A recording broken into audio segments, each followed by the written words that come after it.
ఒకరి స్వీయ పరివర్తనతో మొత్తం విశ్వాన్ని మార్చొచ్చా? అసలు ఈ సిద్ధాంతమేంటో లోతుగా చూద్దాం. సరే, అసలు ఒక వ్యక్తి మారితే ఈ విశ్వం ఎలా మారుతుంది? దీని వెనుక ఓ పెద్ద సృష్టి రహస్యమే ఉంది. సరే, ఈ మొత్తం ప్రక్రియను మనం 5 ముఖ్యమైన భాగాల్లో అర్థం చేసుకుందాం. మొదటగా ఈ పరివర్తనను అర్థం చేసుకోవాలంటే మనం అసలు సృష్టికర్తల గురించి తెలుసుకోవాలి. సో ఇక్కడ శివుడు నుండి ఆల్మైటీ అథారిటీ వరకు ఒక్కొక్క స్థాయి దాటుతుంటే శక్తి పెరుగుతూ పోతుంది.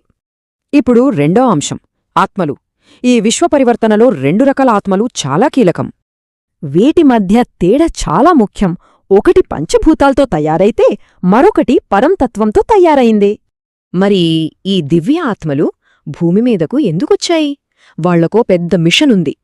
వీరిలో అత్యంత ముఖ్యమైన మొదటి బృందం 108 మంది. ఆ తర్వాత వాళ్లను అనుసరించి మరో 16,000 మంది ఉన్నారు. అంటే మొత్తం మీద ఇప్పుడు భూమిపై 9 లక్షల దివ్య ఆత్మలు ఉన్నాయన్నమాట. కాని అసల సమస్య ఏంటంటే మానవ రూపంలో ఉండటం వల్ల వాళ్లు తమ అసలు శక్తిని మర్చిపోయారు. సరే, అంతా బానే ఉంది. కాని ఈ పరివర్తన అసలెలా మొదలవుతుంది? అదంతా స్వీయతోనే మొదలవుతుంది. ఈ స్వపరివర్తన అనే ప్రక్రియే మొత్తం విశ్వమార్పుకు అసలైన ఇంజిన్ లాంటిది.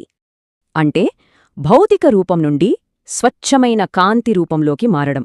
అదే అసలైన పరివర్తన. ఒక్క ఆత్మ మారితే చాలు, ఆ మార్పు అలల్లాగా మొత్తం బహుళ విశ్వాల వరకు వ్యాపిస్తుంది.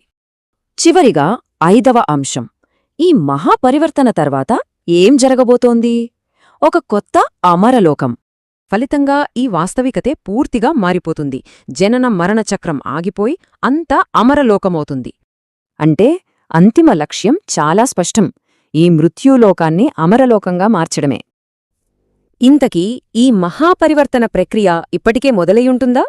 ఈ ప్రశ్నతోనే ముగిద్దాం.